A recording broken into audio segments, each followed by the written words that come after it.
My daughter sent me a message. "Mom, take the old photo album and leave the house." I asked her why. She responded, "Before they find it." I didn't understand what she meant, but I did as she said. Later, when I opened the album, I understood the urgency in her voice, and I felt a cold shiver run down my spine. Don't forget to subscribe to the channel and comment where you're watching from. The text message arrived on a Tuesday morning while I was sorting through mail at the kitchen table of my farmhouse in rural Pennsylvania.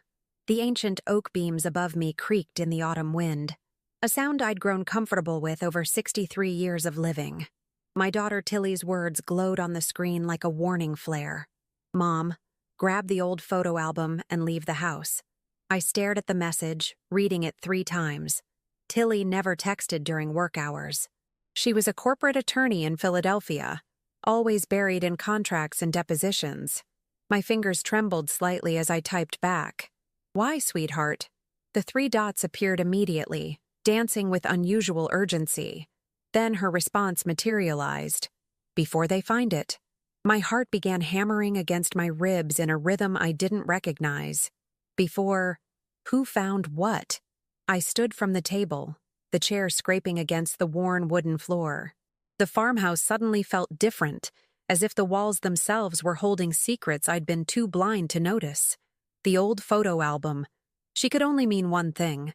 The burgundy leather album that had belonged to my late husband Richard's mother, Joyce. It had been tucked away in the attic for years, gathering dust among boxes of Christmas decorations and forgotten furniture. I'd only brought it down last month when my son Edward mentioned wanting to digitize family photos for some project his wife Rachel was organizing. That should have been my first warning. I climbed the narrow attic stairs, each step groaning under my weight. Dust motes danced in the thin beam of light from the single window. The album sat exactly where I'd left it, on top of a trunk near the old dress form that still wore Joyce's wedding veil. I grabbed it with both hands, feeling the weight of it. Heavier than memory, heavier than old photographs should be. Tilly's text had said to leave the house. That seemed dramatic, but something in her tone, even through the sterile medium of text, conveyed genuine fear. I hurried back downstairs, tucked the album under my arm, grabbed my purse and car keys, and walked out the front door without looking back. My sedan sat in the gravel driveway, faithful and reliable. I drove without thinking, following the winding country roads until I found myself at Miller's Pond, a quiet spot where Richard and I used to bring the children for picnics. The parking area was empty. I pulled into a space beneath a sprawling willow tree and cut the engine. Silence wrapped around me like a heavy blanket. My hand shook as I opened the album. The first pages showed exactly what I expected. Sepia-toned photographs of Joyce and her husband William on their wedding day in 1948, stiff and formal, in front of a church I recognized as the old Lutheran chapel in town. Young faces full of hope and uncertainty. I turned the pages slowly, watching them age through the decades. Birthday parties, Christmas mornings, Joyce holding baby Richard in a hospital room. Then I reached the middle of the album, and everything changed. Between pages 32 and 33, someone had created a false backing. I only noticed it because the album felt thicker than it should, and when I pressed on the burgundy leather, I felt something rigid beneath the photographs. My fingernails found a seam, carefully hidden but now obvious once discovered. I pulled gently. The false backing came away, revealing a hidden compartment. Inside were documents, legal papers, yellowed with age but preserved with obvious care. I lifted them out with trembling fingers and began to read.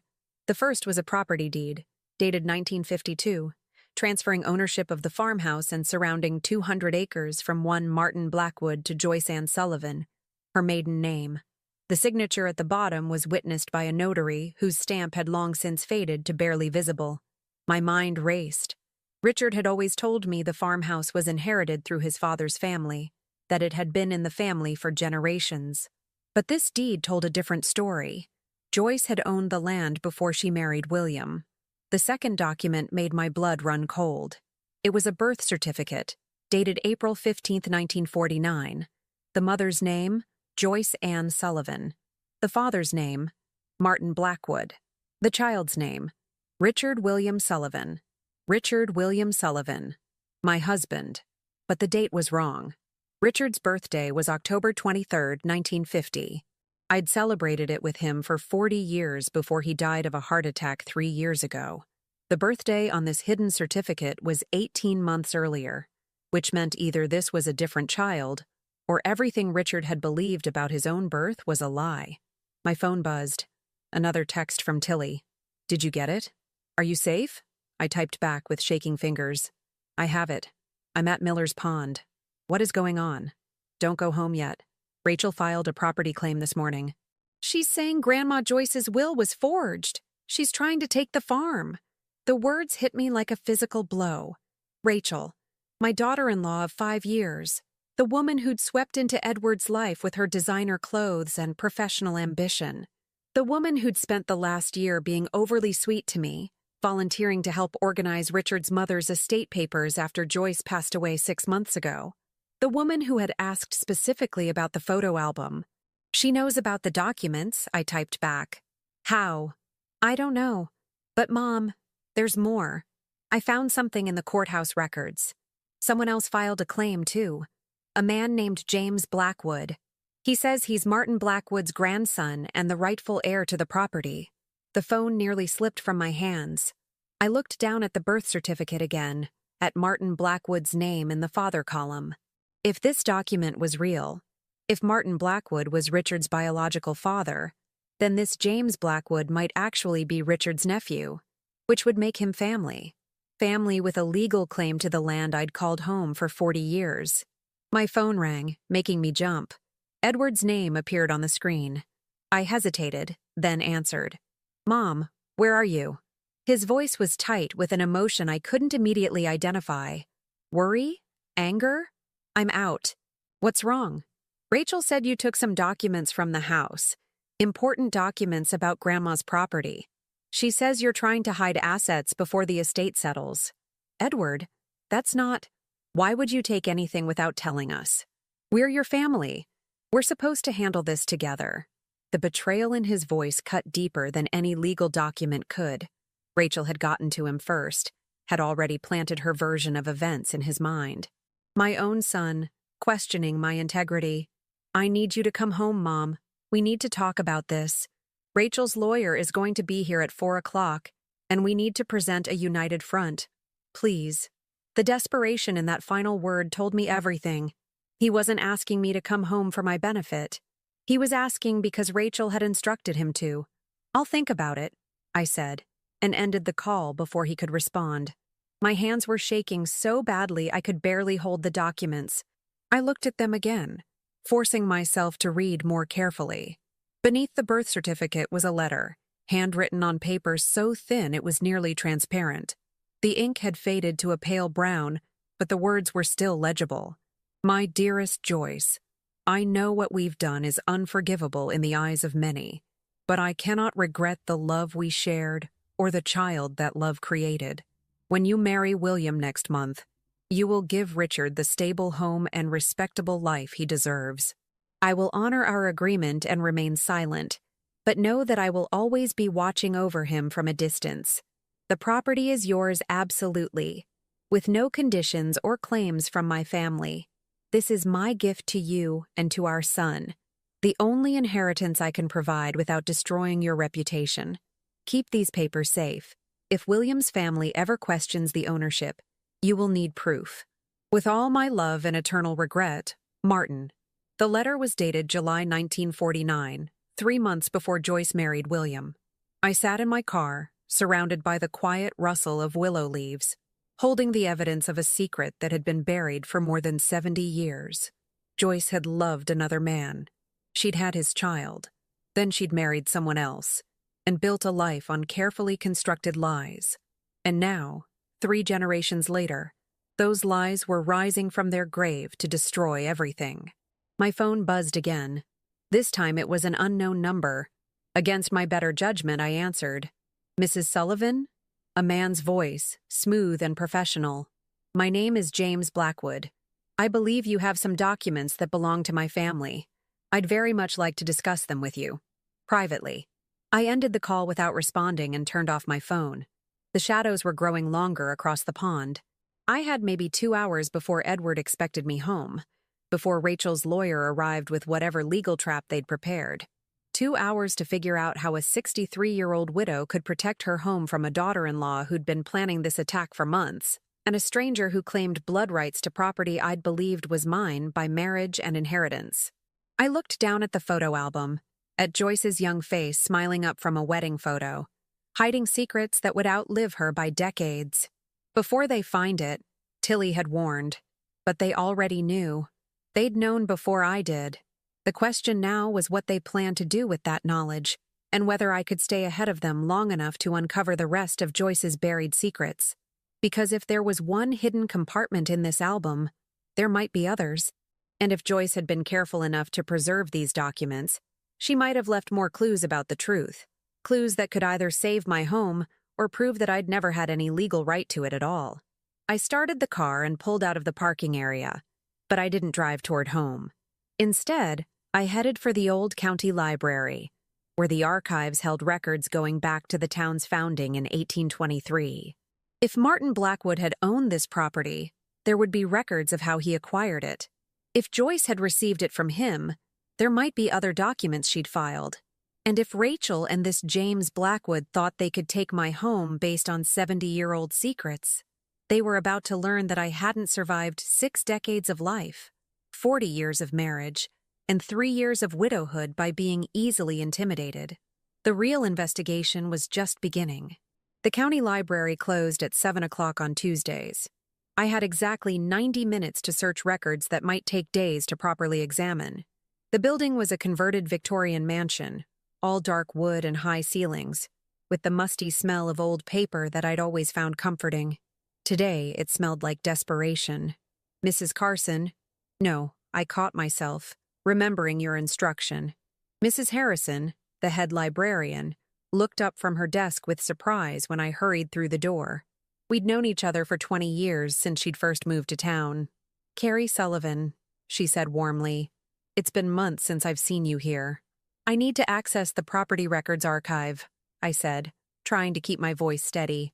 "Specifically, anything related to the Blackwood family and land transfers from the 1940s and 50s. Her eyebrows rose slightly, but she was too professional to pry. "Of course. The archives are in the basement. I'll get you set up." She led me down a narrow staircase into a climate-controlled room lined with filing cabinets and boxes of documents. The fluorescent lights hummed overhead, casting everything in a harsh white glow. "The property records are organized by decade and then alphabetically by surname," Mrs. Harrison explained, gesturing to a row of cabinets. "The 1940s and 50s are in these 2 sections. Do you need anything else?" "This is perfect. Thank you." She hesitated at the door. "Carrie, is everything all right? You seem upset."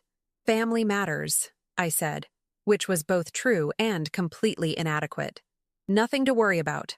After she left, I pulled open the first drawer and began searching. My fingers moved through folder after folder, each containing deeds, surveys, and transfer documents.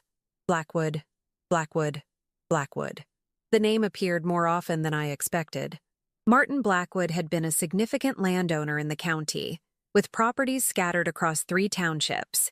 I found the folder for my farmhouse address and pulled it out with trembling hands. The earliest document was dated 1921, a deed showing that Martin Blackwood had purchased the property and 200 surrounding acres from the estate of Jonathan Miller for $8,000, a fortune in those days. The next document, dated 1952, showed the transfer to Joyce Ann Sullivan, just as the hidden deed had indicated. But this version was different. This one included a notation at the bottom: "Transfer in settlement of private agreement. No monetary consideration exchanged." A settlement of private agreement. That could mean anything. But combined with Martin's letter, the implication was clear. He'd given Joyce the land as support for their illegitimate child. I photographed every page with my phone, my hands steadier now that I had a task to focus on. Then I returned to the cabinets, searching for anything else related to Martin Blackwood. That's when I found the will. It was filed in 1978, the year Martin died. I scanned through the legal language, looking for mentions of property. Most of his estate had been divided among his 3 legitimate children, including a son named Robert Blackwood, who would be James Blackwood's father if the timeline made sense. But there was a curious clause near the end. Regarding the property located at 1847 Meadowbrook Road, previously transferred to Joyce Ann Sullivan in 1952, I hereby confirm that said transfer was made freely and without coercion, and that neither I nor my heirs retain any claim to said property or its proceeds. I stared at the words, relief flooding through me. Martin himself had confirmed the transfer was legitimate, and that his heirs had no claim. This document, officially filed and witnessed, should be enough to stop James Blackwood's claim in its tracks. My phone buzzed in my pocket. I pulled it out, saw Edward's name, and silenced it. Then I noticed I had 7 missed calls and 12 text messages. I quickly scrolled through them. Edward: Mom, please call me back. Edward: Rachel's lawyer is here. We need those documents. Tilly: Edward called me. He's furious. What's happening? Unknown number. Mrs. Sullivan: This is Attorney Patricia Winters representing Rachel Sullivan in the matter of the Joyce Sullivan estate. We need to schedule a meeting immediately. And then, most recently from Tilly: Mom, I just got served with a subpoena. They're demanding I turn over any communications with you about family property. They know I warned you. My breath caught. They were going after Tilly now, trying to make it look like we were conspiring to hide assets. Rachel wasn't just trying to take the farm. She was building a legal case that painted me as a manipulative, dishonest woman trying to cheat her own family. I took photographs of Martin's will, making sure every word was legible, then carefully returned the folder to its place. As I climbed back up the stairs, my mind was racing through possibilities and problems. The will proved Martin had no regrets about the transfer, but Rachel's claim wasn't about Martin. It was about Joyce's will, about whether Joyce had the legal right to leave the property to Richard, and through him, to me. Mrs. Harrison was helping another patron when I emerged from the basement. I waved goodbye and hurried to my car, checking over my shoulder more than once. The parking lot was nearly empty, just my sedan and 2 other vehicles. The autumn sun was setting, painting the sky in shades of amber and purple that would have been beautiful under other circumstances. I sat in the car and finally called Tilly back. Mom, thank heaven. Are you okay? I'm fine. I found something important. Martin Blackwood's will explicitly states that his heirs have no claim to the property. That should stop James Blackwood's lawsuit. That's great, but Mom, this thing with Rachel is getting worse. Her lawyer sent a letter to my firm. They're threatening to sue me for interfering with estate proceedings. They're saying I had advanced knowledge of disputed assets and failed to disclose it. My stomach dropped. Tilly, I'm so sorry. I never meant for you to get dragged into this. I know, Mom, but listen, there's something else. I did some digging into Rachel's background. Before she married Edward, she worked for a real estate development company called Horizon Properties. They specialize in acquiring rural land for commercial development. You think she married Edward to get access to the farm? I think it's possible. The farm is 200 acres on a main road, 10 miles from the interstate. That's prime commercial property. If she could acquire it through Edward's inheritance, it would be worth millions developed. The pieces were falling into place with sickening clarity. Rachel's interest in organizing Joyce's estate, her questions about property deeds and family history, her sudden urgency to settle things after Joyce's death. She'd been planning this for years, waiting for the right moment to strike. We need to prove her intent, I said. If we can show she entered the marriage with fraudulent purposes, that's incredibly hard to prove, Mom. And it doesn't change the property law. If Edward inherited through Richard, and Richard inherited through Joyce, then Edward owns half the farm. As his wife, Rachel has legal standing to make claims about the estate. Unless Joyce's transfer from Martin was invalid somehow, that's what Rachel must be arguing, that Joyce never had clear title to the property in the first place. But you just found Martin's will confirming the transfer. A will filed 26 years after the transfer. A good lawyer could argue it doesn't prove the 1952 transfer was legal at the time it happened. They could claim Joyce forged documents, or that Martin was coerced, or a dozen other things. Tilly was quiet for a moment. Mom, I hate to ask this, But did you ever see any legal paperwork when Richard inherited the farm from his parents? I tried to remember.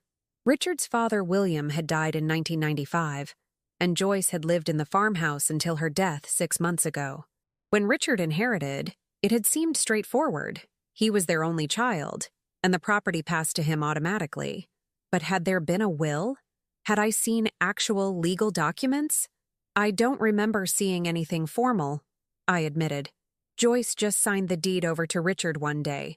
Said she wanted to simplify things while she was still alive. We had a lawyer file the transfer, but I don't remember him asking for any supporting documents. That could be a problem. If there's no clear paper trail proving Joyce had the legal right to transfer the property to Richard, Rachel's lawyer could argue the whole chain of ownership is questionable. A car pulled into the parking lot, and I instinctively ducked lower in my seat. It wasn't Edward's truck, but paranoia was setting in. How had my life transformed in a single day from peaceful widowhood to this nightmare of legal threats and family betrayal? Tilly, I need to find out more about Joyce's relationship with Martin Blackwood. There has to be someone who remembers them, someone who knew the truth. Mom, everyone from that generation is dead or in their 90s. Not everyone. Joyce's younger sister Judith is still alive. She's in a nursing home in Harrisburg, but she was always sharp as a tack. She might remember something. That's 3 hours away. Then I'd better get driving. Mom, wait. Edward is going to report you to the police if you don't come home tonight. Rachel's lawyer is pushing him to file a complaint about stolen documents. The words hit like ice water. My own son, threatening to have me arrested. The documents aren't stolen. They were hidden in property that belonged to my husband. That's not how Rachel's framing it. She's saying the photo album was part of Joyce's estate and should have been inventoried with her other possessions. By taking it without permission, you're removing assets from the estate. That's absurd. It's also legally arguable. Mom, please, just come home. Bring the documents. Let's handle this the right way with proper legal channels. I looked down at the photo album on my passenger seat, at the hidden compartment with its precious damning papers. If I went home now, Rachel's lawyer would seize them. They would disappear into discovery motions and legal proceedings. I would lose control of the only evidence that might save my home. I can't do that, sweetheart. Not yet.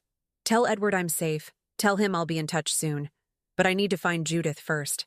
I need to hear the truth from someone who lived through it. Mom, I love you, Tilly. Thank you for believing in me. I'll call you tomorrow. I ended the call before she could protest further and turned off my phone completely. Then I started the car and pulled out of the parking lot, heading east toward Harrisburg.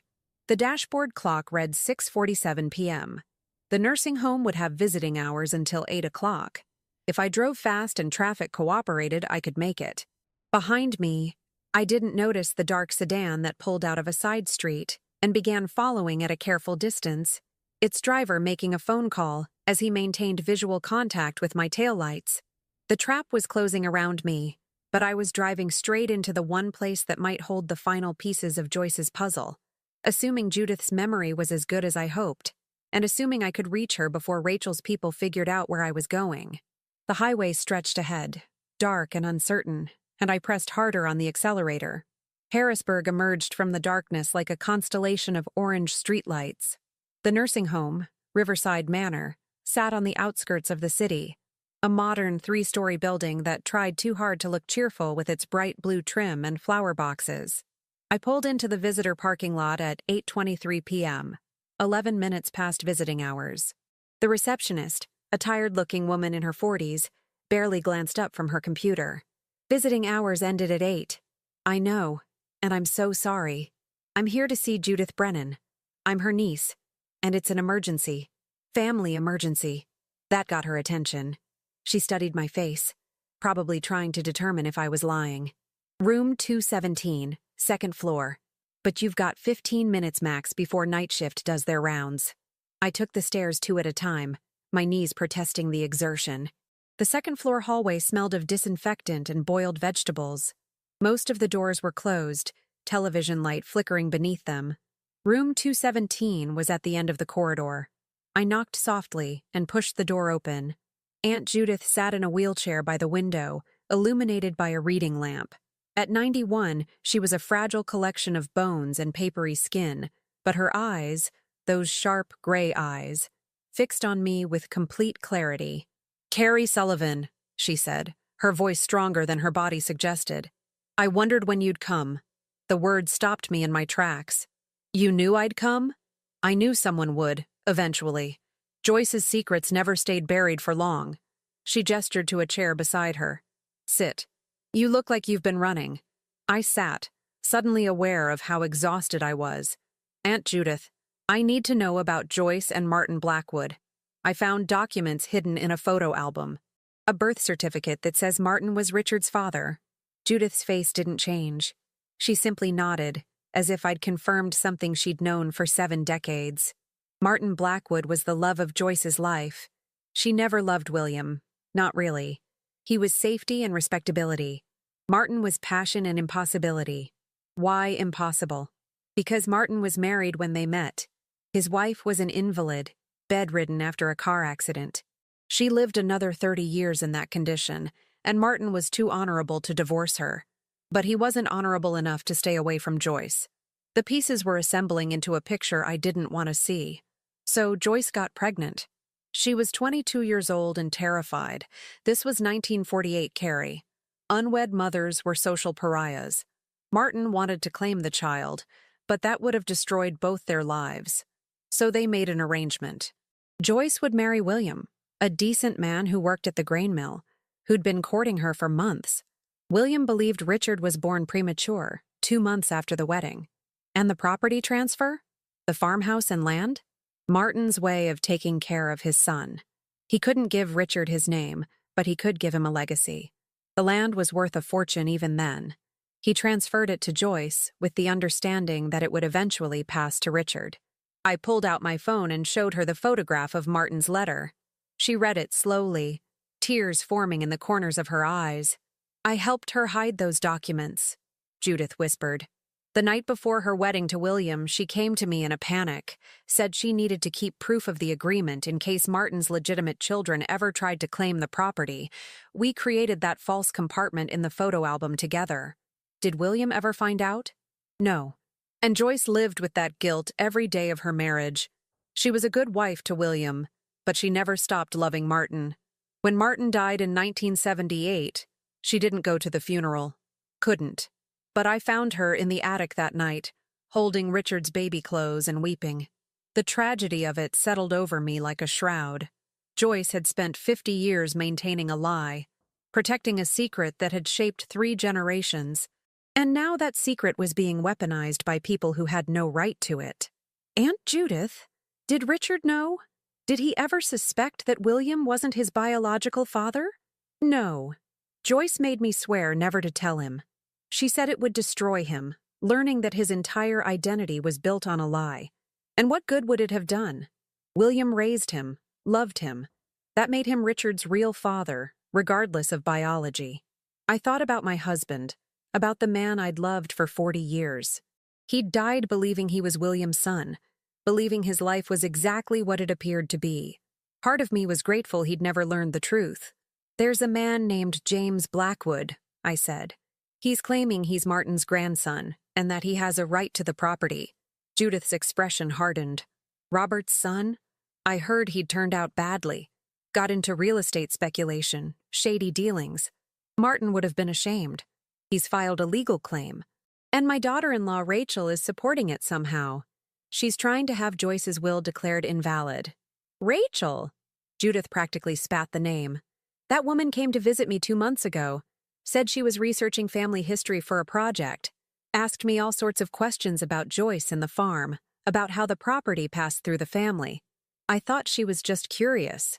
Now I understand she was gathering ammunition." The betrayal cut deeper, knowing Rachel had even manipulated an elderly woman to get information. "What did you tell her?" "Nothing important. I didn't trust her." There was something calculating in her eyes.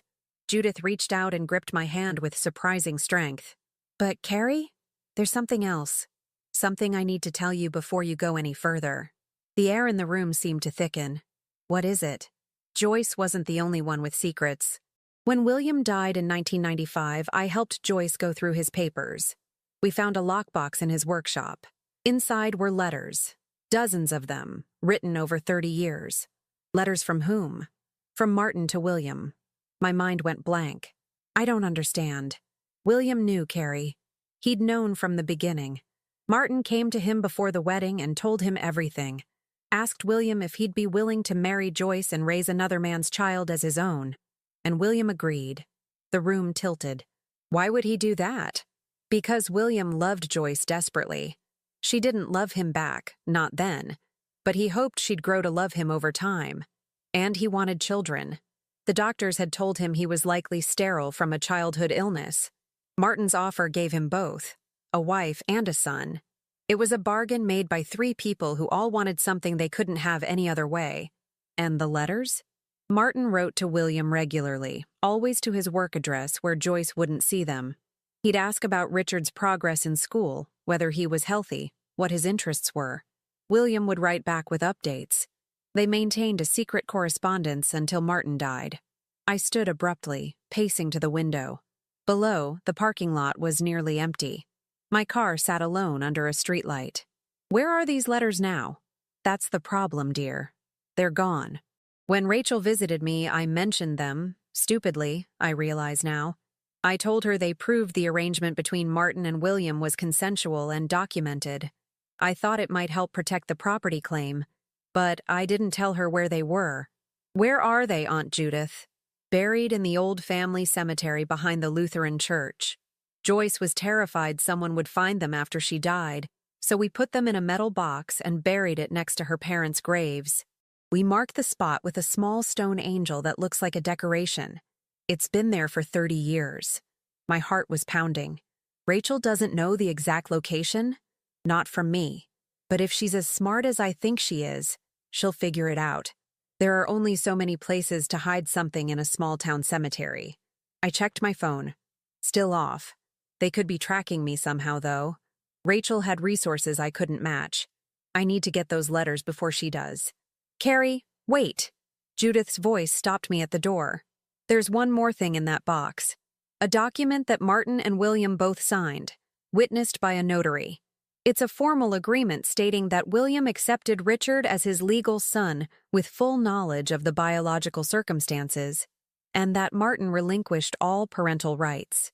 If you can find that document, it proves the entire arrangement was legal and consensual.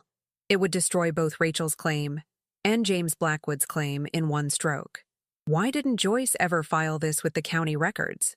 Because filing it would have made Richard's illegitimacy a matter of public record.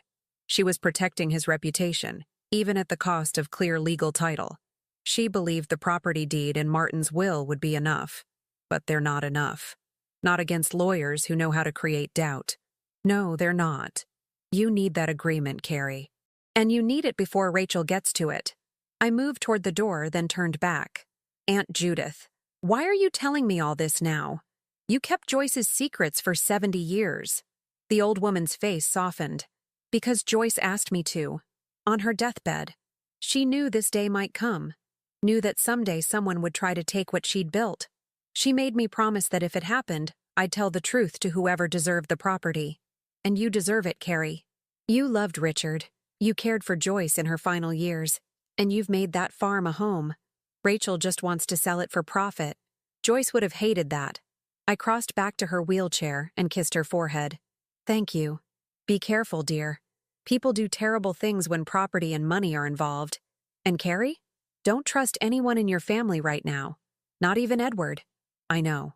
I left the room and hurried down the hallway, taking the stairs at a dangerous pace. The receptionist was on the phone and barely noticed me leave. I burst through the front doors into the cool night air and stopped. Edward's truck was parked next to my car. He leaned against the driver's side door, arms crossed, his face a mixture of anger and something that looked like pain. "Hello, Mom?" he said quietly. "Rachel thought you might come here. She tracked your license plate on the highway cameras." My blood turned to ice. "Edward, I can explain. You need to come home. Now. Rachel's lawyer has gotten a judge to issue a restraining order. You're not allowed to remove any more documents or items from the estate. If you don't comply, she'll have you arrested for contempt. This is insane. The estate isn't even in probate yet. She filed emergency papers arguing that you're deliberately hiding assets. The judge agreed there was enough evidence to warrant protective action. He pushed off from my car and walked toward me. Mom, why are you doing this? Why are you making this so hard? Because Rachel is trying to steal my home, Edward. Your home. The place where you grew up. She's trying to make sure everything is handled fairly. You're the one acting suspicious, running around hiding documents, refusing to cooperate. Is that what she told you? His jaw tightened. I know what I see. You took that album without telling anyone. You've been dodging my calls. You drove 3 hours to visit a 91-year-old woman in the middle of the night. That's not normal behavior, Mom. I looked at my son, at the man I'd raised and nurtured and loved, and saw only Rachel's words coming from his mouth. She'd gotten to him completely, had rewritten the narrative so thoroughly that he couldn't see the truth anymore. Did she tell you about Horizon Properties? I asked. Did she tell you that she used to work for a real estate development company that specializes in rural land acquisition? She consulted for them briefly years ago. That's not relevant. It's completely relevant. She married you to get access to the farm, Edward. She's been planning this since before Joyce died. That's a horrible thing to say about my wife. It's the truth. And somewhere inside, you know it. You know she's not who she pretends to be. For just a moment, I saw doubt flicker across his face. Then it hardened again. Give me your car keys, Mom. What? Your keys. Rachel's lawyer says if you won't come voluntarily, I'm authorized to prevent you from leaving until the police arrive. She's already called them. They'll be here in 10 minutes. The betrayal was complete. My own son, threatening to have me arrested. Edward, please, listen to me. There are documents buried in the old cemetery that prove Joyce and Richard had legal right to the property. Documents that will stop Rachel's lawsuit. I need to get them before she does. The cemetery? Mom, do you hear yourself? You sound paranoid. I'm not paranoid. I'm fighting for what's mine. What's ours? Then fight for it the legal way. With lawyers and courts, not by digging up graves in the middle of the night. He was right that it sounded crazy. But I was running out of time and options. I'm sorry, Edward. I truly am. I pulled my keys from my pocket and threw them as hard as I could into the bushes at the edge of the parking lot. Then I ran. I heard Edward shout behind me, heard his footsteps on the pavement. But I had a head start, and I knew he wouldn't actually tackle his 63-year-old mother. I ran past the main building, around the corner, toward the employee parking area I'd noticed when I arrived. Behind the dumpsters, I stopped to catch my breath. My heart hammered against my ribs. This was madness. I was a grandmother running from my own son like a criminal. But I wasn't the criminal. Rachel was. And somehow I had to prove it before she destroyed everything. I heard voices in the distance, Edward calling for me, and now other voices too. Security, probably. I looked around desperately for an escape route. A car approached slowly, headlights off. It pulled up beside me, and the passenger window rolled down. Tilly sat in the driver's seat. Get in, Mom, she said. Quickly. I didn't hesitate. I jumped into the passenger seat, and Tilly accelerated smoothly out of the parking lot, taking a back exit that led away from the main entrance. How did you? I've been tracking your phone's last known location, Tilly said. Before you turned it off, it pinged near here. I figured you were visiting Aunt Judith. I got here 20 minutes ago and saw Edward's truck. I've been waiting. Relief flooded through me. Tilly, you could get in so much trouble for this. I'm already in trouble. Might as well make it count. She glanced at me. Did Aunt Judith tell you anything useful? Everything useful. And terrifying. I filled her in quickly as we drove. The letters, the agreement, the cemetery, Rachel's visit to Judith. When I finished, Tilly was quiet for a long moment. So we need to dig up a box from a cemetery. Yes. Tonight. Before Rachel figures out where it is. If she hasn't already. Tilly turned onto the highway, heading west. The old Lutheran cemetery. I know where it is. I used to play there as a kid during church picnics. I know it's asking too much. Mom, stop.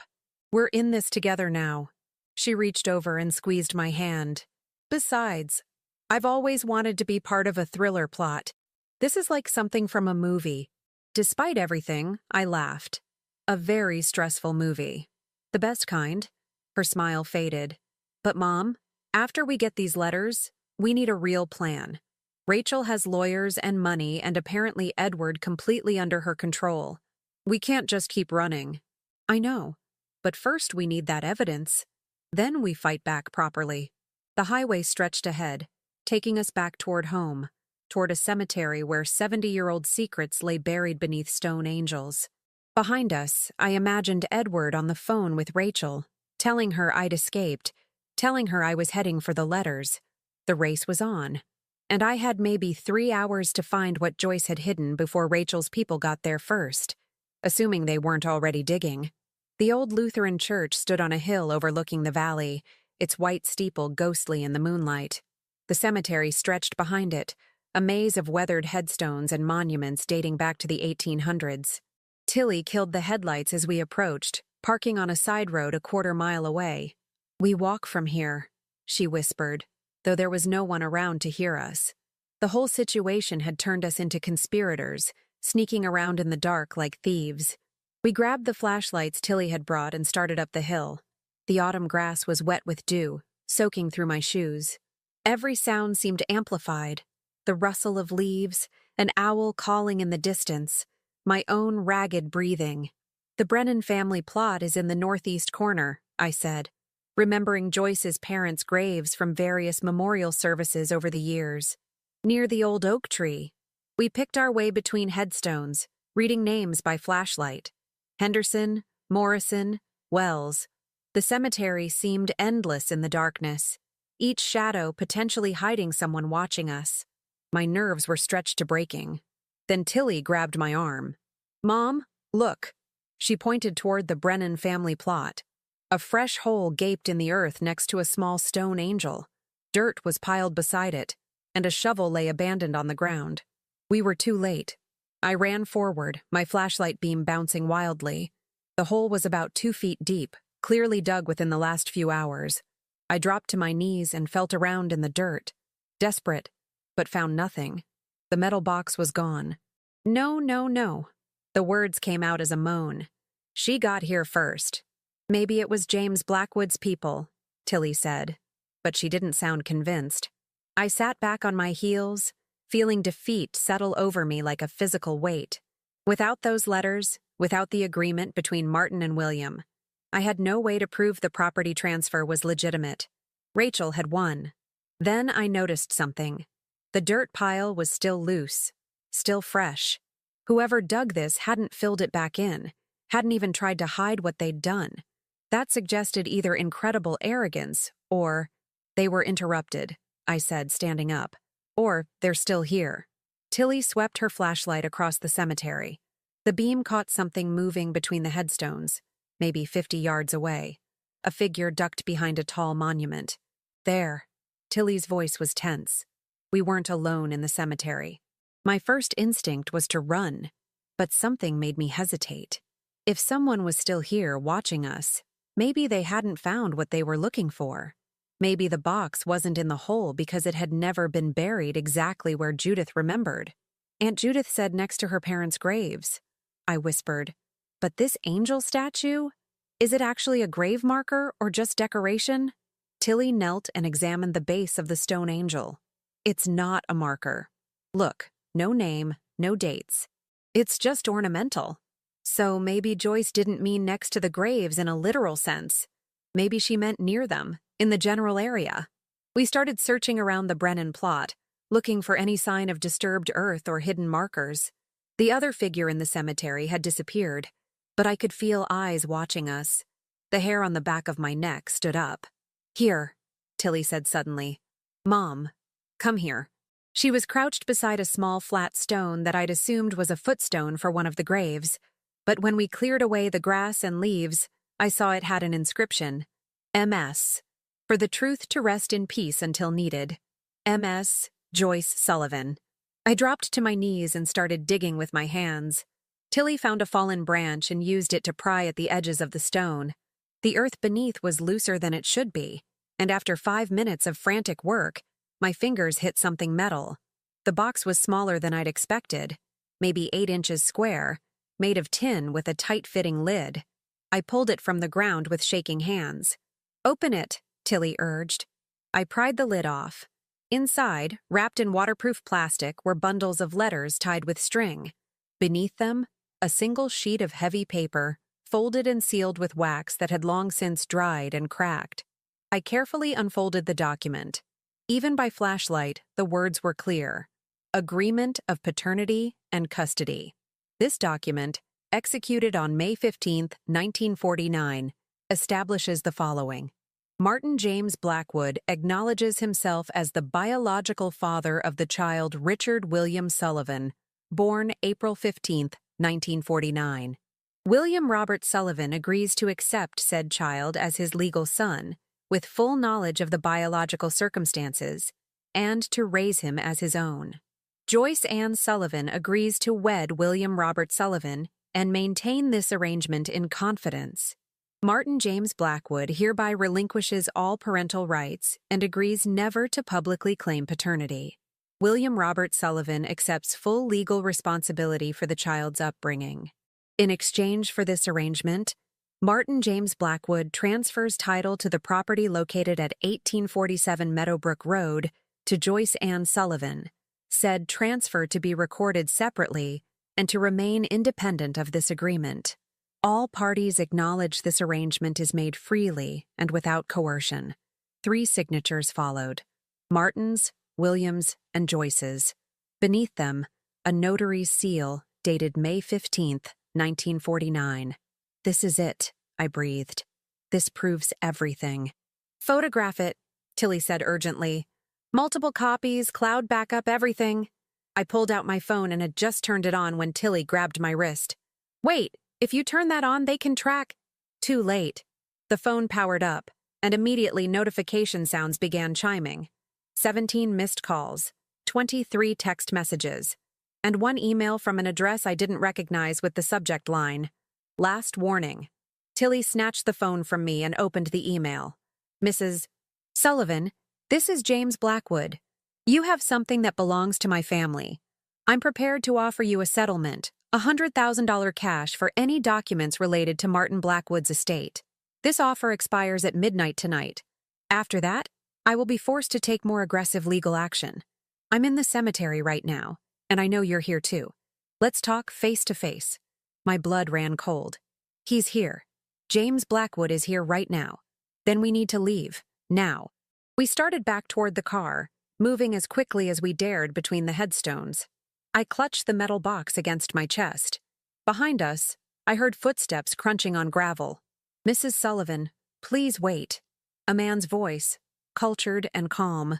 "I don't mean you any harm. I just want to talk." We didn't stop. Tilly grabbed my hand and pulled me faster, our flashlights bobbing wildly. The cemetery gate was ahead, maybe 100 yards. Then a car's headlights flared to life, blocking our path. A black SUV sat across the cemetery entrance, engine running. A woman stepped out of the driver's side. Rachel. "Hello, Carrie," she said, her voice carrying across the cemetery. "I should have known you'd be clever enough to find the real hiding spot. That's one thing I underestimated about you." We stopped, trapped between Rachel ahead and James Blackwood behind. Tilly's hand tightened on mine. "You've been planning this for years," I said, loud enough for my voice to carry. "You married my son just to get access to the property." Rachel laughed, the sound bitter and cold. "You make it sound so calculated. I did love Edward in the beginning, but love doesn't pay the bills, Carrie. And when I realized what that farm was really worth, when I started researching the title and found all the irregularities in Joyce's ownership, I saw an opportunity." "So you contacted James Blackwood?" "Actually, he contacted me. He'd been researching his grandfather's estate and discovered the property transfer to Joyce. He thought there might be grounds to challenge it. When he learned I'd married into the family, he proposed a partnership. We split any proceeds from the sale, 50-50. James Blackwood emerged from between the headstones, a tall man in his 50s wearing an expensive suit that seemed absurd in a cemetery at midnight. "Mrs. Sullivan, this doesn't have to be unpleasant. That document you're holding could be interpreted in multiple ways. Martin relinquished parental rights? Yes. But did that give William legal ownership of the property? The transfer was made to Joyce, not to William and Joyce jointly. When Joyce died, did Richard have clear right to inherit? These are questions that could tie up the estate in court for years. Or, Rachel added, walking closer, you could accept that this is over. Sell the farm, take your portion of the proceeds, and move somewhere smaller, somewhere you can actually manage at your age. You're 63 years old, Carrie. How much longer can you really maintain 200 acres by yourself? The condescension in her voice ignited something in me. I've managed perfectly well for 3 years since Richard died. Have you? Rachel's smile was sharp. Edward tells me you forgot to pay the property taxes last quarter. That you let the insurance lapse for a month before he caught it. That you can barely keep up with basic maintenance. You're failing, Carrie, and you're too proud to admit it.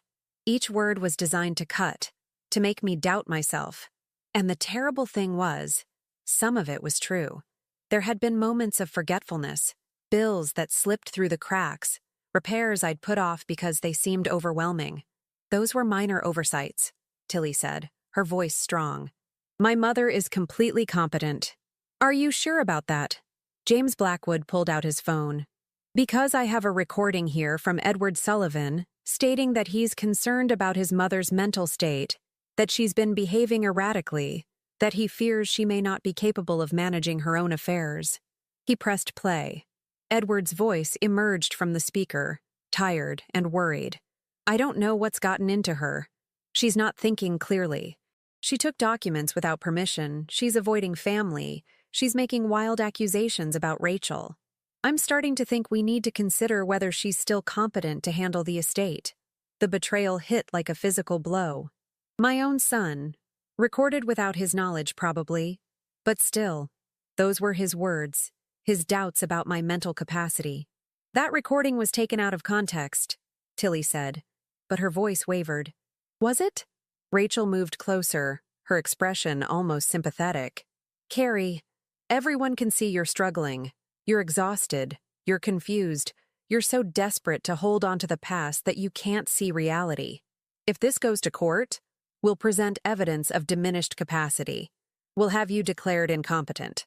Is that really what you want? To have your own children testify that you're not mentally fit? The trap was complete. They'd engineered everything perfectly. The property claim, the legal maneuvering, Edward's doubts about my competence. Even if I had the document proving the transfer was legitimate, they'd found a new angle of attack. Not the property rights, but my mental fitness to contest the claims. You're despicable, I said quietly. I'm practical, Rachel corrected. And right now, I'm offering you one last chance. Give me that box. Accept a settlement of $200,000. Walk away with your dignity intact. Otherwise, this gets ugly. Court battles, competency hearings, your entire life exposed to scrutiny. Can you really handle that? I looked down at the metal box in my hands, at Joyce's carefully preserved secrets. She'd lived with these lies for 70 years, had carried the weight of them until her death. She'd done it to protect Richard, to give him a legitimate life and a secure future. Now her secrets were weapons being used against me. I need to think, I said. You have until midnight, James Blackwood said, checking his watch. 23 minutes. My lawyer files the competency petition first thing tomorrow morning unless we have a settlement. He walked back toward his car, a dark sedan parked beyond Rachel's SUV. Rachel lingered for a moment, her expression unreadable in the moonlight. For what it's worth, Carrie, I did try to like you. But you're so stubborn, so determined to cling to things that should have been sold off years ago. That farm should be a shopping center or a corporate park, something that benefits the community and generates tax revenue. Instead, it's just empty fields and an old woman who can't even keep up with the property taxes. She turned and walked back to her SUV, leaving Tilly and me alone in the cemetery with Joyce's secrets and 23 minutes to make a decision that would determine the rest of my life. Mom, Tilly said urgently, we can fight this. We have the agreement. We have proof. They'll tie it up in court for years, and they'll use my age against me, my supposed incompetence. Edward will testify against me, probably without even realizing he's been manipulated into it. So what do we do? I looked around the cemetery, at the generations of families buried here. Joyce and William rested under a shared headstone 50 feet away. Martin was buried in a different cemetery across town, separated from the woman he loved even in death. They'd all made compromises, had all sacrificed something essential for the sake of respectability and social acceptance. Joyce had given up her true love. William had accepted another man's child. Martin had watched his son grow up from a distance. And what had it bought them? 70 years of lies that were now being used to destroy the very legacy they'd tried to protect. "We don't give them what they want," I said, my voice steady now. "We fight, but not their way. Not in courts with lawyers and competency hearings. We fight smart." "How?" I pulled out my phone and started taking photographs of the agreement, the letters, everything in the box. "We create copies, multiple copies. We send them to trusted people. Your colleagues, a few of my friends from church, the County Historical Society. We make this information impossible to suppress or seize. Then we go public." "Public?" "We tell Joyce's story. All of it. The affair, the illegitimate child, the arrangement between 3 people who loved each other in complicated ways. We turn it from a shameful secret into a human story about people doing their best in difficult circumstances." Tilly's eyes widened. "You want to tell the whole town?" "I want to make it so Rachel and James can't use the secrets as leverage anymore. If everyone knows the truth, if it's out in the open, then what power do they have? The agreement is legally valid. Joyce had clear title to the property. She had the right to leave it to Richard, and Richard had the right to leave it to me. The only reason they've been able to threaten us is because they controlled the narrative." I finished photographing the documents and handed the phone to Tilly. "Upload these to your cloud storage. Send copies to yourself at 3 different email addresses. Make it impossible for them to make this evidence disappear." While Tilly worked on her phone, I carefully returned the documents to the metal box and sealed it. Then I walked toward Rachel's SUV, my stride purposeful. Rachel saw me coming and smiled, thinking she'd won.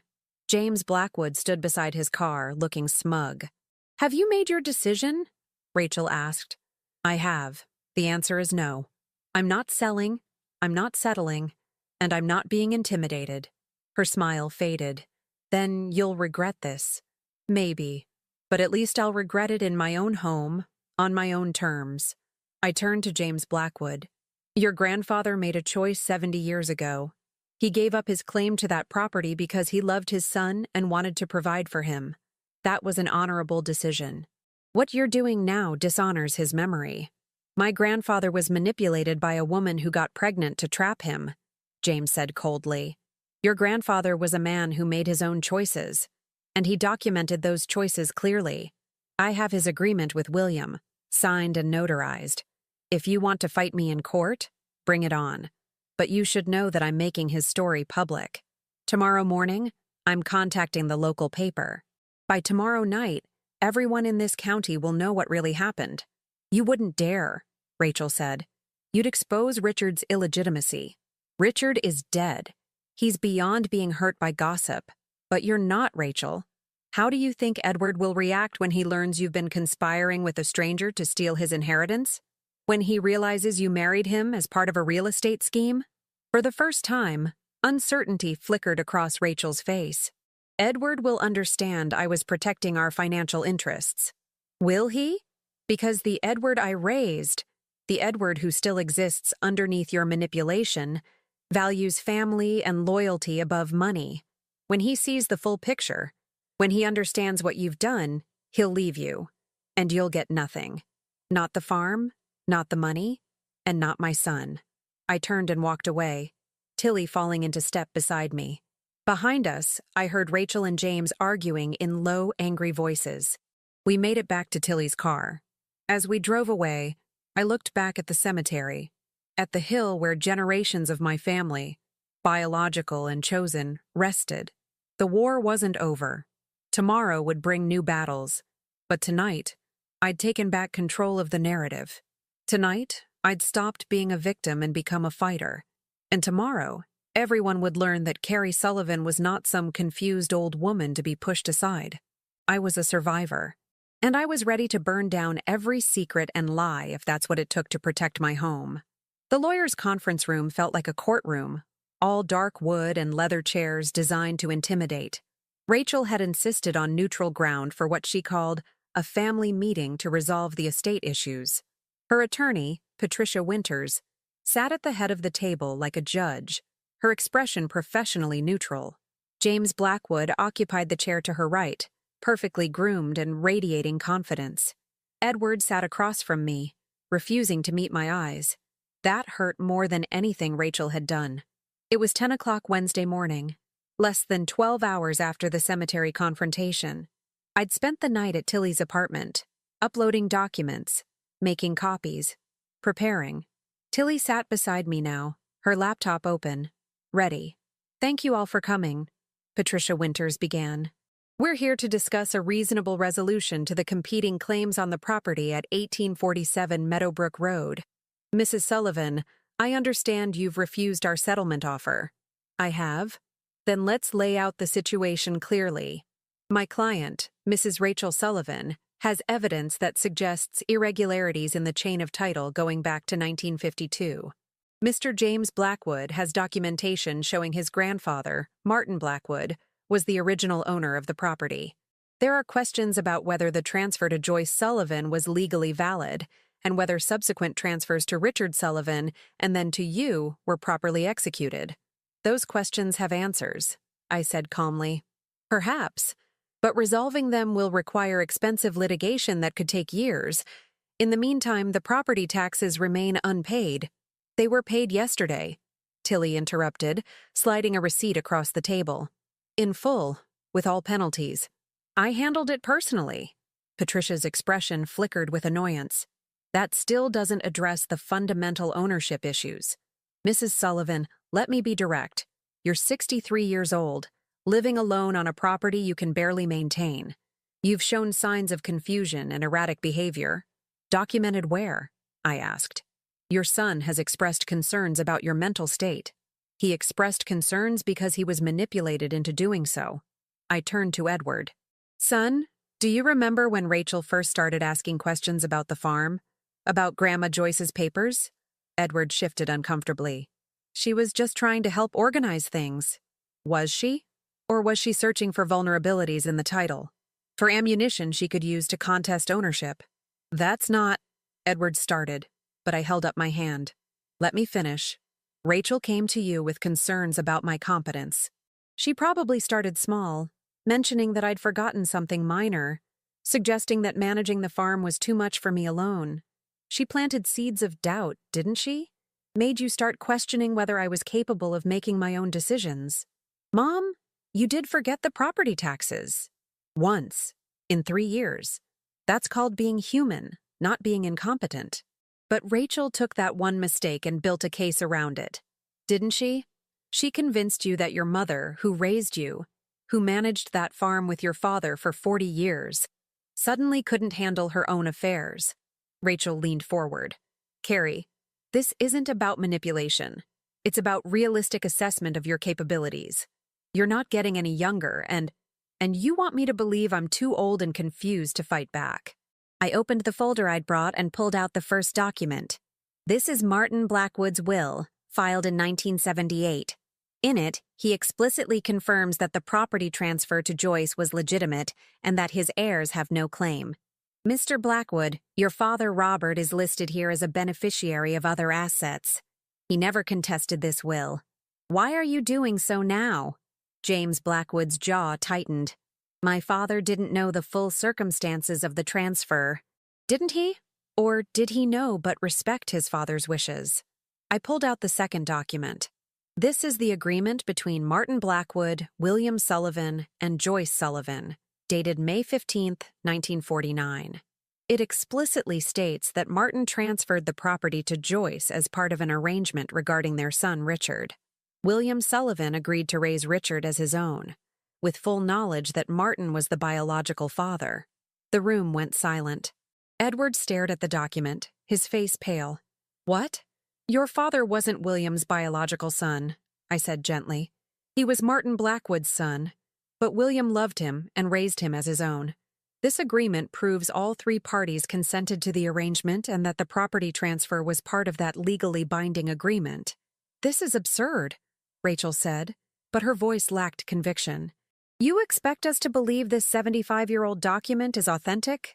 Tilly opened her laptop and turned it toward Patricia Winters. I've already had it authenticated by a documents expert. The paper, ink, and notary seal all date to 1949. The notary's records confirm she witnessed a private agreement between these three parties on this date. It's legitimate. Even if it's real, Patricia said, recovering her composure, it doesn't necessarily. It proves Martin Blackwood deliberately and legally transferred the property to Joyce Sullivan, Tilly continued. It proves William Sullivan accepted Richard as his legal son with full knowledge of the circumstances. And it proves that any claims Mr. Blackwood is making are baseless, because his grandfather explicitly relinquished all rights.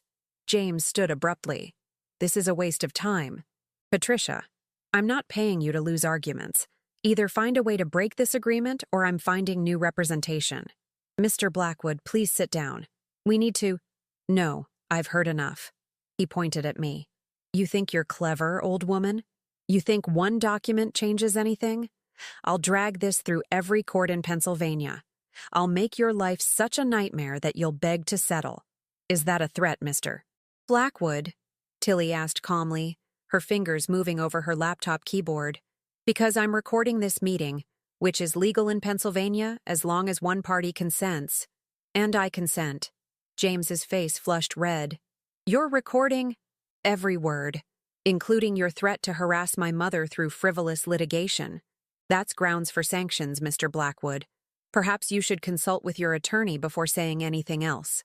Patricia Winters closed her folio with a sharp snap. I think we should take a 15-minute recess to reconsider our positions. No recess necessary, I said, because I'm not finished. Rachel, would you like to explain to Edward about Horizon Properties? Rachel's composure finally cracked. I don't know what you're talking about. Horizon Properties, the real estate development company you worked for before you married Edward. The company that specializes in acquiring rural land near interstates and converting it into commercial properties. The company that would pay millions for 200 acres of farmland 10 miles from I-76. Edward turned to his wife. Rachel, it was just a consulting job. Years ago. It has nothing to do with— You married him for the farm, I said quietly. You researched the property, found the irregularities in the title, and saw an opportunity. You married my son to position yourself to make a claim on the land when Joyce died. That's insane, Rachel said. But she wouldn't look at Edward. Is it? Then explain why you contacted James Blackwood 6 months ago. Explain why you've been feeding him information about the property. Explain why you offered him a 50-50 split of any proceeds from the sale. How do you— Rachel stopped, realizing she'd just confirmed it. Edward stood slowly, his chair scraping against the floor. You knew about all this? About my father not being who I thought he was? About your deal with this guy? He gestured at James Blackwood. And you were going to sell the farm without telling me. Edward, I was protecting us. The property is worth so much more developed. We could have been set for life. By betraying my mother. By selling the land my father loved. The land I grew up on. His voice was rising. Years of manipulation crystallizing into understanding. Everything you've done, everything you've said about Mom not being competent, about needing to take control of the estate, it was all about the money. Of course it was about money. Rachel's professional mask finally shattered. Wake up, Edward. Your mother is sitting on a gold mine and refusing to acknowledge it. That farm is wasted on her. She can't maintain it, can't develop it, can't do anything with it except watch it deteriorate. I was trying to make something of it, to turn it into something valuable. It is valuable, Edward said quietly. It's my home, my history, my father's legacy. Your father's legacy is a lie. Rachel gestured at the documents on the table. He wasn't even a Sullivan. He was the illegitimate son of an affair. What legacy is that? The words hung in the air like poison. I saw Edward flinch, saw the pain cross his face. Then something hardened in his expression. My father was a good man who loved his family. I don't care whose blood ran through his veins. William Sullivan raised him, loved him, and that made him a Sullivan. Biology doesn't determine family. Love does. He looked at Rachel as if seeing her for the first time, which is something you clearly don't understand. Edward, please. We're done. I want you to pack your things and leave the house. Today. Rachel's face went white. You can't be serious. I'm your wife. You're a con artist who married me under false pretenses. I'll be filing for divorce as soon as I can find a lawyer. He turned to me, and I saw tears in his eyes. Mom, I'm so sorry. I should have believed you. I should have seen what she was doing. I stood and walked around the table to him. You saw what you needed to see. When you needed to see it. That's all that matters. He pulled me into a hug, and I felt him shaking. I was going to let them declare you incompetent. I was going to testify against you. But you didn't. You're here now, and you're on the right side. That's what counts. Patricia Winters cleared her throat. While this is very touching, it doesn't resolve the legal issues. Mr. Blackwood still has a claim. No, he doesn't, Tilly said. She pulled up another document on her laptop. I spent last night researching Mr. Blackwood's background. It turns out he's filed similar claims against 3 other properties in the past 5 years. In each case, he found elderly property owners with complicated title histories and tried to intimidate them into settlements. He's what's called a title shark, and his pattern of behavior is well documented. She turned the laptop toward Patricia. I've prepared a complaint to file with the State Bar Association regarding your involvement in this scheme, Ms. Winters. Unless you'd like to withdraw from this case and advise your client to drop his claim immediately. Patricia studied the screen, her expression unreadable. Then she stood and gathered her files. Mr. Blackwood, I'm withdrawing as your counsel effective immediately. I suggest you consult with another attorney about the wisdom of continuing this action. You can't just... I can, and I am. Good luck. She walked out without looking back. James Blackwood stared around the table, his confidence evaporating. This isn't over. Yes, it is, I said firmly. You have until 5 o'clock today to file a withdrawal of your claim with the county clerk. If you don't, Tilly will file her complaint, and I will personally ensure that every newspaper in Pennsylvania knows about your scheme.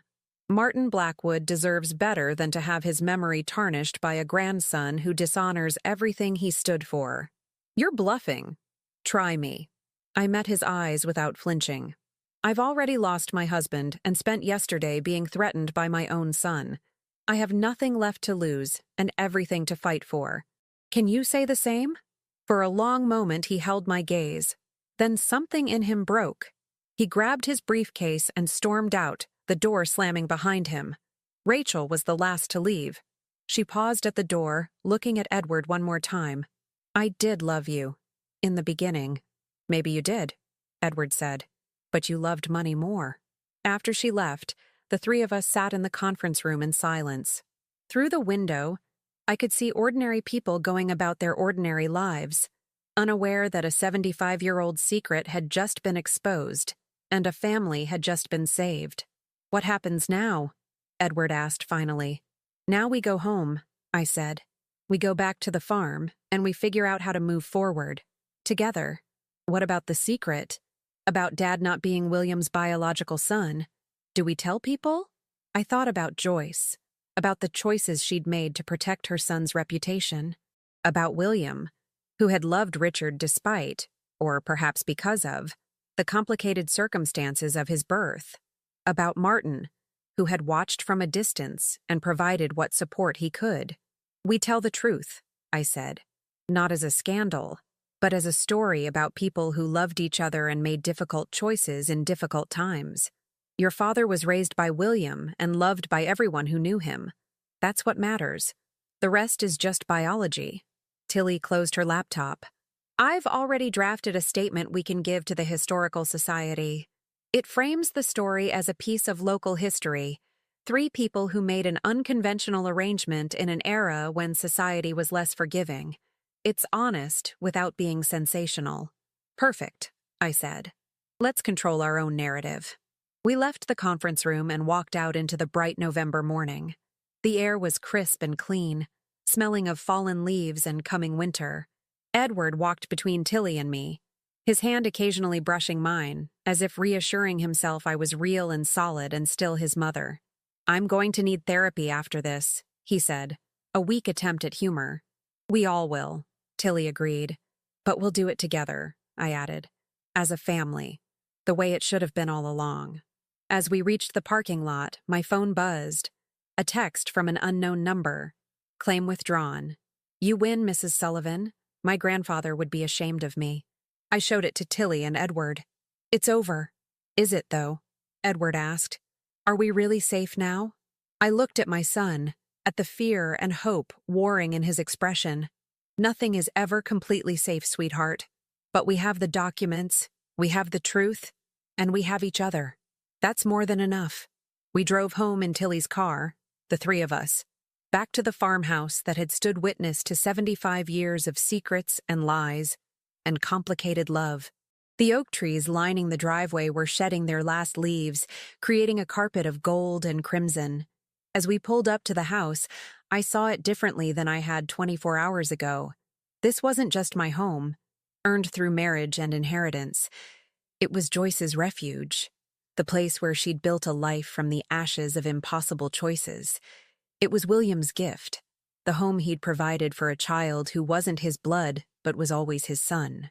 It was Martin's legacy, the only inheritance he could give to the child he'd loved from a distance. And it was Richard's childhood, preserved in every room and every memory. Now it would be our future, mine, Tilly's, and if he chose to rebuild his life, Edward's too. "Welcome home, Mom," Tilly said softly. "Welcome home," I echoed. And for the first time in days, I felt the weight lift from my shoulders. The battle was over. The secrets were exposed. And somehow, impossibly, we had survived. 3 months later, the first snow of December dusted the farmhouse roof like powdered sugar. I stood at the kitchen window, watching Tilly and Edward work together to repair the fence along the western pasture. They'd been spending weekends at the farm since November, helping with maintenance, organizing Joyce's remaining possessions, and slowly rebuilding what Rachel's manipulation had fractured. The divorce proceedings were moving forward. Rachel had signed the papers without contest, perhaps realizing that fighting would only expose more of her scheming to public scrutiny. She'd left town entirely, taking a position with a development company in Ohio. I'd heard through the grapevine that Horizon Properties had quietly let her go, once word spread about her attempted property grab. Apparently, even companies with flexible ethics had limits. James Blackwood had withdrawn his claim, as promised. More than that, he'd sent a formal letter of apology, expressing genuine shame at how he'd dishonored his grandfather's memory. I'd read it once and filed it away. Some wounds didn't need to be constantly examined to heal. The story of Joyce, Martin, and William had been published in the County Historical Society's quarterly journal. Tilly had written it beautifully, framing it not as a scandal, but as a glimpse into how people navigated impossible social constraints in a different era. The response had been surprisingly positive. Several elderly residents had come forward with their own memories of the three people involved, painting pictures of a community that had perhaps suspected more than they'd ever spoken aloud. "Coffee's ready, Mom." Edward's voice pulled me from my thoughts. He stamped snow off his boots at the back door, his cheeks red from the cold. "Tilly's finishing up with the fence posts. She'll be in soon." I poured 3 mugs and set them on the kitchen table. The same scarred oak table where Richard and I had shared 40 years of meals and conversations. Where Joyce had made her own difficult choices, one day at a time. Edward wrapped his hands around his mug, steam rising between us. "I've been thinking about something." "What's that?" "About Dad. About finding out he wasn't who I thought he was." He paused, choosing his words carefully. It bothered me at first. Felt like a betrayal. Like my whole childhood was built on a lie. "But," I prompted gently. But then I remembered something. I was 8 years old, and I'd gotten in a fight at school. Some kid said his dad was stronger than my dad. I came home crying, and Dad sat me down right here at this table. He touched the wood, tracing an old ring stain. He said that being a father wasn't about being the strongest or the richest or having the best job. It was about showing up every day. About choosing to love your kids even when they drove you crazy. About being there. Tears pricked my eyes. That sounds like Richard. He said that any man could father a child, but it took someone special to be a dad. I never understood what he meant until now. Edward looked up, his eyes wet. William chose to be his father. That makes their relationship more meaningful, not less. I think William would be proud to hear you say that. And I think Dad would understand why you fought so hard to keep this place. It was never really about the land, was it? It was about honoring the choices they all made, the sacrifices they endured. Partly that, but mostly it was about not letting manipulative people rewrite history to serve their own greed. I reached across the table and squeezed his hand. Your father loved this farm. He loved the work, the seasons, the sense of continuity. He'd be happy knowing we fought for it. Tilly came in, bringing a swirl of cold air and snowflakes.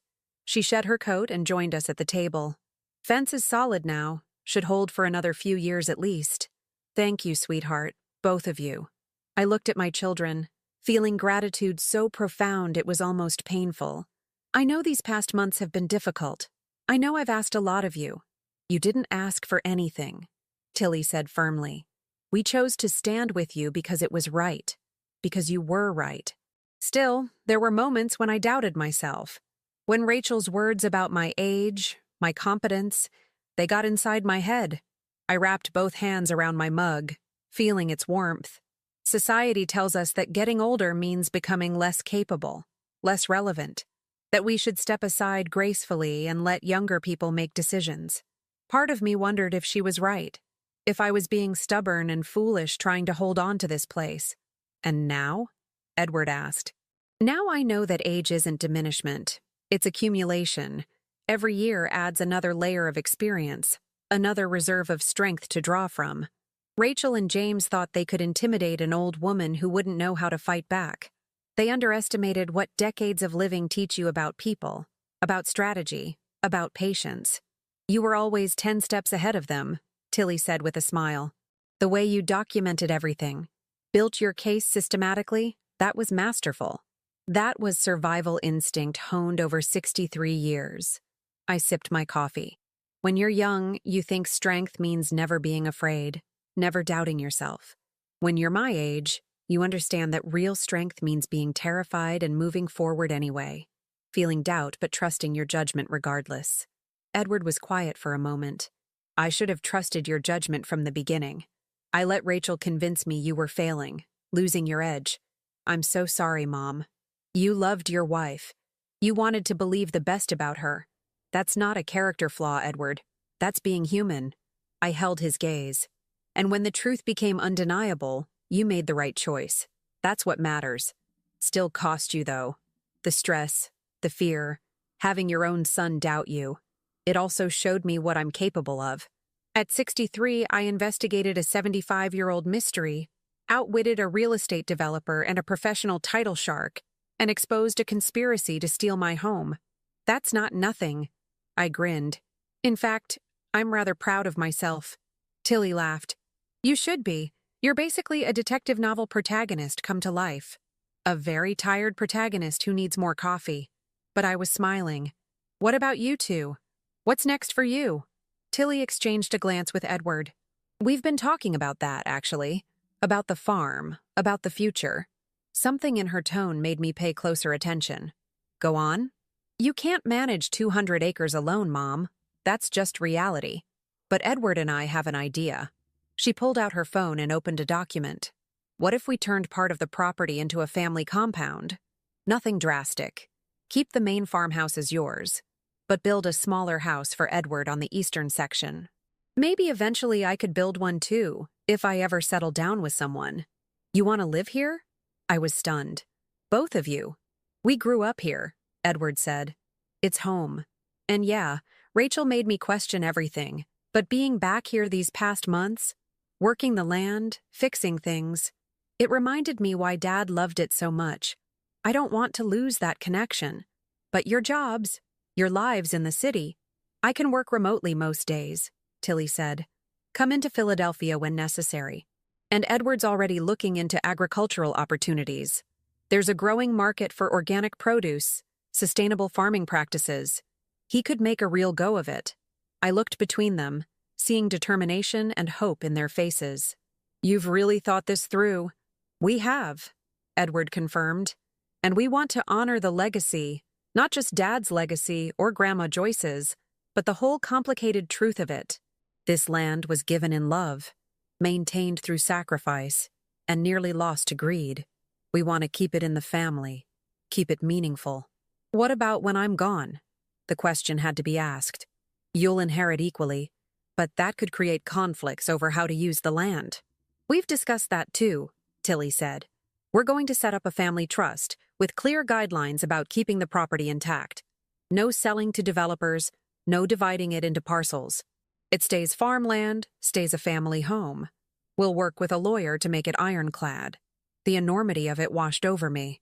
After everything, the threats, the legal battles, the fractured relationships, we were not just surviving but planning a future.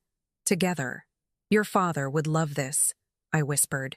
"He always dreamed of the family staying connected to the land." "Then let's make it happen." Edward raised his coffee mug. "To new beginnings built on old foundations." We clinked mugs, an informal toast that felt more significant than any legal document.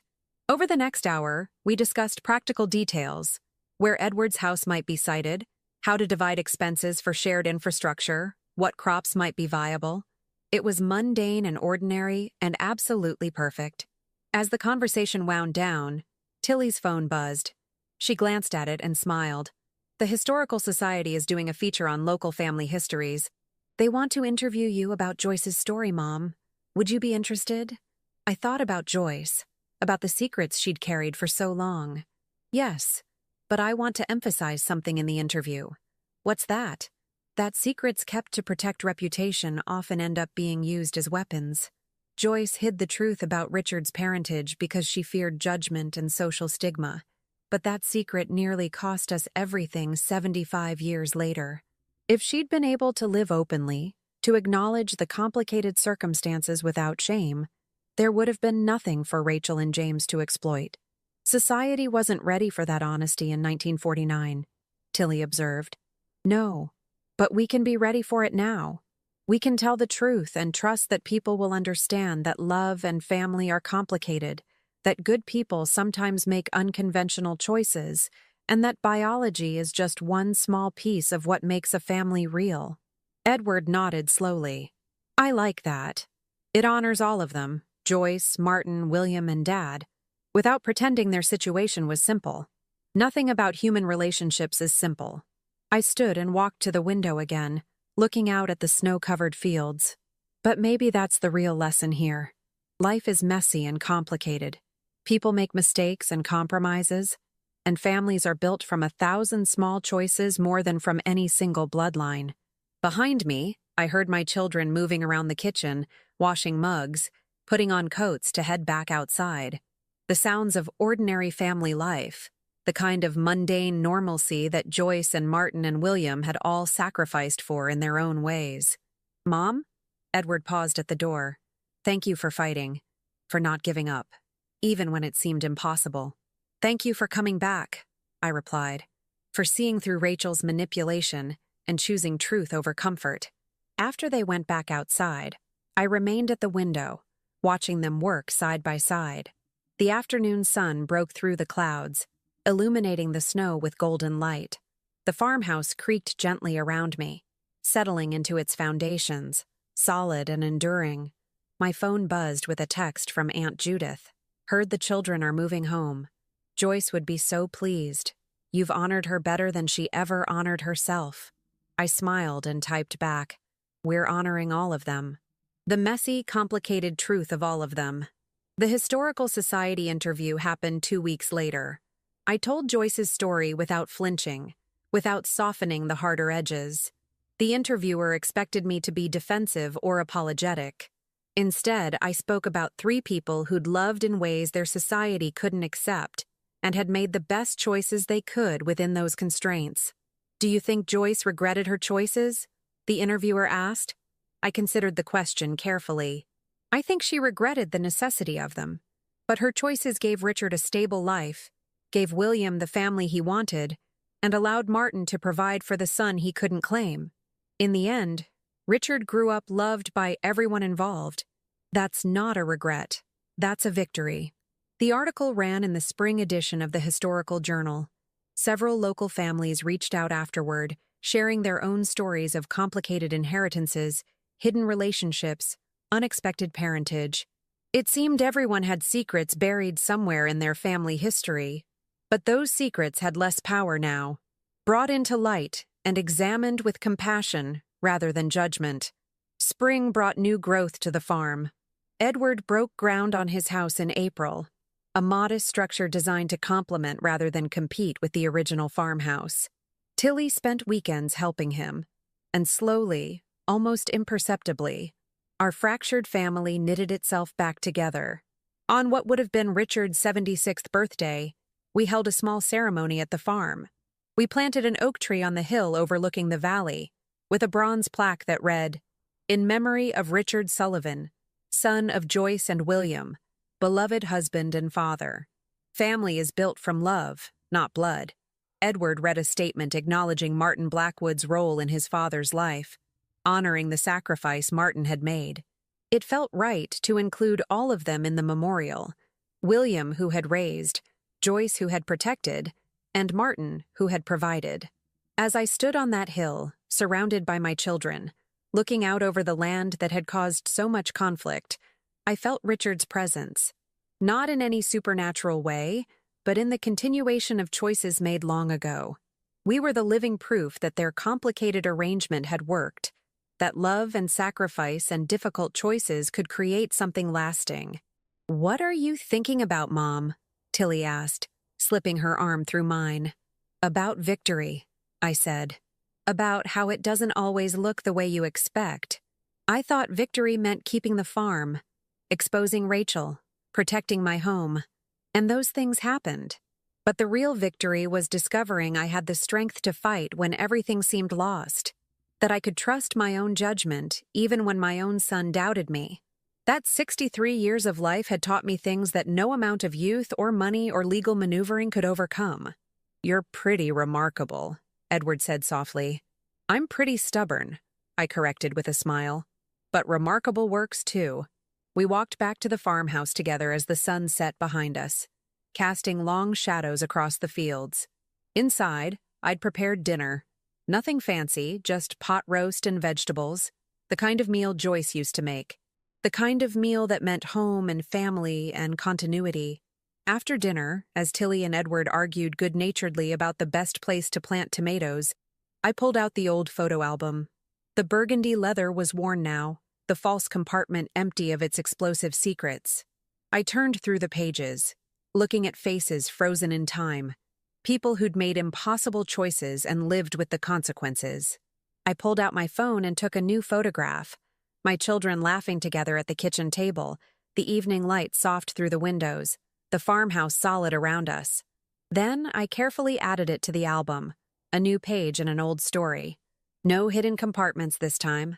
No secrets tucked away for future generations to discover and weaponize. Just an honest photograph of a family that had survived betrayal and doubt and nearly lost everything, but had emerged stronger and more united than before. The farm would continue, the family would continue, and the lessons learned about secrets and strength, about age and wisdom, about choosing truth over comfortable lies, would continue too, passed down like the land itself. I closed the album and returned it to its shelf. Tomorrow would bring new challenges, new work, new opportunities to prove that getting older meant getting stronger, not weaker. But tonight, I would sit with my children and enjoy the quiet satisfaction of knowing that I'd fought for what mattered and won. Not through violence or manipulation or legal tricks, but through patience, preparation, and the accumulated wisdom of a life fully lived. Joyce had kept secrets to protect her family. I had exposed those secrets to save mine. Both choices made sense in their own times. Both were acts of love.